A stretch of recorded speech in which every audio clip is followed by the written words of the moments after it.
Hello guys, magandang araw sa lahat. So today's video is ipapakita ko sa inyo, alam mo nyo ba guys, yung nakaraang araw is umulan siya ng ice.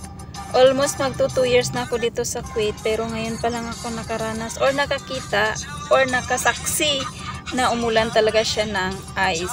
Hindi pa ako mapakali at hinawakan ko pa. So ipapakita ko sa inyo guys ang umuulan-ulan na ice. Sa chalet kami nito. Charan! Ayan guys, umuulan siya ng ice. Ayan, ayan, ayan.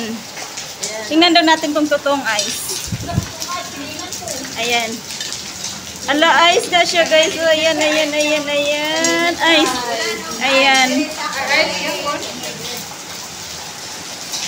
Umuulan siya ng ice. Wala na, kunti na lang. Wala na. Ayan o, tutunaw na siya. Ayan, yung unang bagsak niya talagang ice na ice ang ayan siya guys. Wala nang ice, ano na lang, ulan na talaga siya. Ayan, tunaw na siya. Ayan.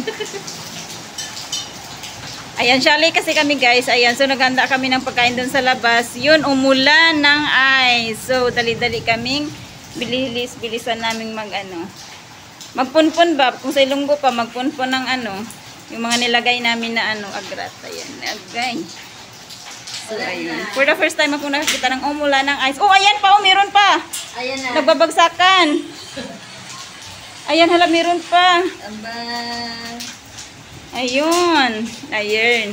So, yun guys, umulan siya ng ice. So, yun lang. Thank you for watching. Bye.